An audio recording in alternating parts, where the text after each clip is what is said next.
안녕하세요. 행복한 하루입니다. 시즌3 알고 싶다 16번째 강의 행정처분 6번째 시간입니다. 행정처분이 끝이 없이 계속하고 있네요. 오늘은 마무리가 될까요? 아마도 그렇지 않을 듯 합니다. 그래도 올해 안에는 반드시 끝을 볼 수 있겠지요. 갑자기 올해 달력을 보게 됐는데요. 이제 며칠 안 남았더라고요. 며칠 남지 않은 2020년 잘 마무리하시기를 미리 말씀드리면서 행정처분 6번째 시간 시작하도록 하겠습니다. 화장법 제24조에 이제 10호와 관련된 부분인데요. 13조를 위반해서 13조라는 것은 화장법 제13조 부당한 표시 광고 행위의 금지에 대한 내용입니다. 그리고요. 14조 사항인데요. 14조는 마찬가지로 표시 광고와 관련된 내용 중에 실증과 관련된 부분인데요. 이 두 가지 부분에 대한 위반 행위에 대해서 행정 처분을 받게 되어 있습니다. 좀 더 하나 더 살펴보면요. 13조 내용이 1호부터 4호까지 부당한 표시광고 행위의 내용들이 나와 있는데요. 의약품으로 잘못 인식할 우려가 있는 표시광고. 우리 영업자가 가장 많이 행정 처분을 받는 부분 중에 하나죠. 매달 식약처에서 이런 행정 처분의 내용들이 뜨는데요. 바로 본 조항이 가장 많이 걸리는 그런 부분입니다. 두 번째가 기능성 화장품 아닌 것을 기능성 화장품으로 잘못 인식, 그리고 기능성 화장품의 안전성, 유효성에 대한 심사 자료를 내지요. 근데 거기에서 심사 결과와 벗어난 그런 다른 내용의 표시 광고 역시 부당한 표시 광고고요. 천연 유기농 화장품 아닌 게 천연 유기농 화장품인 것처럼 또 잘못 표시 광고하는 건 역시 부당한 표시 광고 행위입니다. 마지막으로 사실과 다르게 소비자를 속이거나 소비자가 잘못 인식하도록 할 우려가 있는 표시 광고, 애매모호하죠. 이 부분도 부당한 표시 광고 행위의 금지에 해당되는 부분이고요. 이런 부분에서 또 많이 또 행정 처분을 받기도 합니다. 14조는요. 표시 광고 내용의 실증과 관련된 부분이고요. 이런 표시 광고 행위를 할 경우에 실증 자료를 필요하다고 생각할 때는 요청을 받게 됩니다. 그러면 15일 이내로 식약처장에게 제출을 해야 되는데요. 제출하지 않고 계속 표시 광고하는 행위, 그죠? 그런 표시 광고 행위는 중지를 명할 수가 있습니다. 여기도 행정처분에 대한 대상이 됩니다. 자, 그럼 이 두 가지 법 조문에 대해서 혹시 벌칙 조항은 무엇일까요? 중한처벌인데요. 1년 이하의 징역 또는 1천만 원 이하의 벌금에 처하는 조항 같이 받을 수가 있고요. 표시 광고 내용의 실증 부분 다시 한번 살펴보면요. 그 내용의 실증 대상을 지정해야 되는데요. 어떤 경우에 실증 자료를 제출해야 될까요? 바로 이 13조의 4호와 관련된 부분이죠. 사실과 다르게 소비자를 속이거나 소비자가 잘못 인식하게 할 우려가 있어서 식약처장이 이거 사실인지 아닌지 실증 자료 내주세요 하고 필요하다 생각되는 그러한 표시 광고 행위입니다. 요 4호와 관련된 부분은 바로 표시 광고 실증의 대상이 될 수도 있다. 이 부분 같이 기억하시면서요. 다음 장으로 넘어가도록 하겠습니다. 행정처분의 위반 내용과 처분 기준입니다. 법 제13조 부당한 표시 광고 행위, 이 부분은요. 시행규칙 별표 5에 나와 있는 화장품의 표시 광고의 범위 및 준수사항, 그 중에 준수사항 가목부터 차목의 내용을 담고 있는데요. 각각의 위반 내용에 따라서 처분 기준을 보시면 1차 위반 시 해당 품목 판매 업무 정지 3개월, 광고 업무 정지 3개월, 그리고 2개월, 2개월, 3개월. 행정 처분 면에서 보면 굉장히 중한 처분을 내리고 있습니다. 13조와 관련해서는요. 표시 위반일 경우에는 3개월, 판매 업무 정지 3개월, 해당 품목에 대해서요. 광고 위반일 경우에는 해당 품목 광고 업무 정지 3개월. 그리고요. 14조 사항의 중지명령 위반할 경우에는요. 해당 품목 판매 업무 정지 3개월의 강한 처분을 내리고 있다. 이 부분 기억하시고요. 그러면 별표의 내용 하나하나 살펴볼까요? 별표 5, 가, 나, 카목의 경우에는 강한 처분 3개월이죠. 가목은요. 의약품으로 잘못 인식할 우려가 있는 내용과 제품의 명칭, 효능효과 이러한 부분에 대해서는 간과하지 말라는 내용이고요. 남욱은 기능성 화장품, 천연 화장품, 유기농 화장품 아님에도 불구하고 제품 명칭이나 제조 방법, 효능 효과에 관련돼서 잘못 인식할 우려가 있는 표시 광고하지 말라는 내용입니다. 그리고요, 마지막 항목은요, 사실 유무와 관계없이 다른 제품을 비방하는 거, 비방하다고 의심이 되는 표시 광고 하지 말도록 되어 있고요. 이거 위반했을 경우에는 1차 위반, 이렇게 강한 3개월 처분 해당 품목에 대해서 받습니다. 그리고요, 두 번째죠. 다목부터 차목입니다. 다목부터 차목은요, 굉장히 길지요. 2개월입니다. 2개월. 2개월에 처해지는데요. 자, 의사, 치과의사, 한의사, 약사, 의료기관. 그죠? 이런 기관, 그 밖에 자가 지정공인 추천 지도 연구 개발 사용하고 있다는 내용으로 이렇게 광고하는 경우 하지 말도록 되어 있습니다. 표시 광고. 요 다목의 경우에도요, 많은 영업자들이 위반을 하는 내용들이죠. 의사, 치과의사, 한의사, 약사, 의료기관 추천한다. 그죠? 이런 부분들 잘 기억하시고요. 라목, 외국 제품을 국내 제품 또는 국내 제품을 외국 제품으로 잘못 인식할 우려가 있는 경우 간혹 가다가 우리나라 제품인데 표시 기재는 전부 다 영문으로 거의 한 90% 이상이 영문으로 되어 있는 경우도 있습니다. 이러면 이게 우리나라 제품인지 아닌지 구분할 수가 없죠. 외국 제품을 오인할 수가 있죠. 이것도 문제가 될 수 있고요. 기술 제휴와 관련된 잘못 표시하는 경우 외국과의 기술 제휴도 안 했는데 한 것처럼, 그리고 경쟁 상품과 비교 표시하는 광고, 이런 경우에는 특히 객관적으로 확인될 수 있는 사항만을 표시 광고해야 합니다. 베타성을 띤 최고나 최상, 이런 최상급 표현, 절대적 표현은 표시 광고해서는 안 되고요. 3호, 사실과 다르거나 부분적 사실에도 전체적으로 보아 소비자가 잘못 인식할 우려가 있는 표시 광고. 참 이게 애매모호한 말인데요. 여하튼 이런 내용들이면은 아까 실증 대상이 될 수가 있겠지요. 암호, 품질, 효능 등에 대해서 객관적으로 확인될 수 없거나 또 확인되지 않았는데 이렇게 이제 범위가 벗어나는 표시 광고도 하지 말아야 되고요.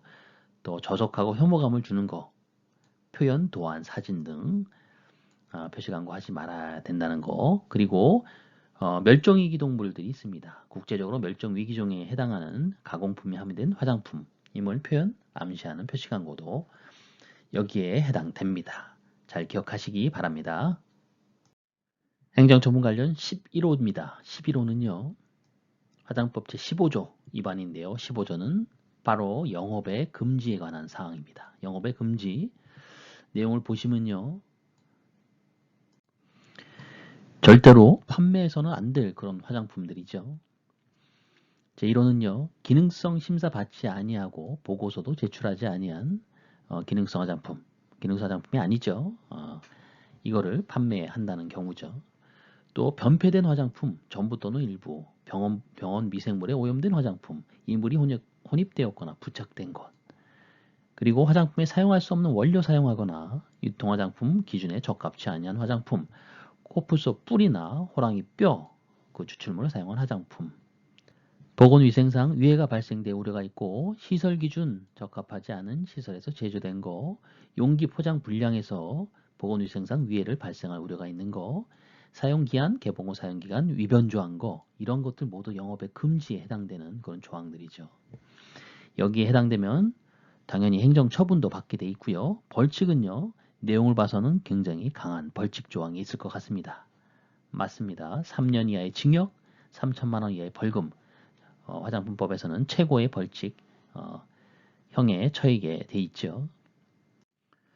그럼 각각의 각 호에 따른 행정처분 기준이 무엇인지 살펴보도록 할게요. 그 전에 잠깐 넘어가기 전에 우리 위해성과 관련된 등급은 가나 다등급으로 나뉘죠.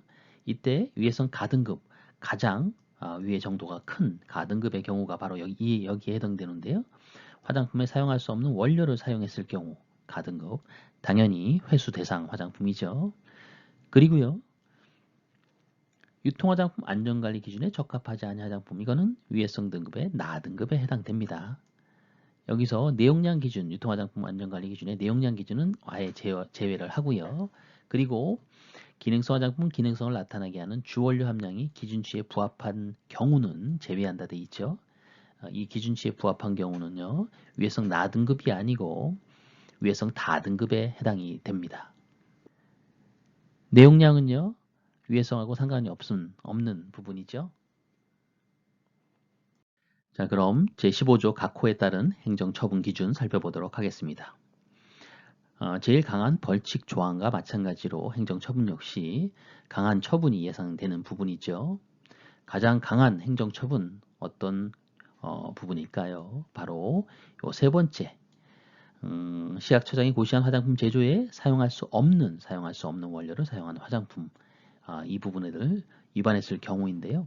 제조 또는 판매 무정지 3개월입니다. 즉 해당 품목이 아니고 전 제품에 해당되는 부분이죠. 그리고 4차 위반일 때는 등록 취소까지 되는 그런 중한 처분을 내리고 있고요. 병원 미생물 그리고 시각처장이 정한 사용상 제한이 필요한 원료에 대해서 그 기준을 위반했을 경우에는요. 해당 품목 제조 판매 무정지 3개월씩 내리고 있습니다. 그리고 전부 또는 일부가 변폐되거나 이물질이 혼입 부착된 경우에는요. 해당 품목 제조 및 판매 무정지 1개월에 처하는 행정 처분을 내리고 있다라는 부분 숙지하고 가겠습니다. 계속해서 유통화장품 안전관리 기준에 적합하지 않은 화장품에 해당되는 내용인데요. 먼저 내용량과 관련된 거 살펴볼까요? 내용량은 표시된 용량의 97% 이상 그렇게 들어가야 되는데 미만인 화장품에 해당되겠죠. 그런데 그 기준들이 다음 범주의 각각에 따라서 다르게 처분 기준을 정하고 있는데요. 90에서 97%인 경우에는 시정명령, 그리고 80에서 90%인 경우, 그런 경우에는 해당 품목 제조 또는 판매 무정지 1개월, 그리고 80%가 안 되는 경우에는요, 2개월 이렇게 구분해서 행정 처분을 내리도록 1차 위반 시 기준을 정하고 있습니다.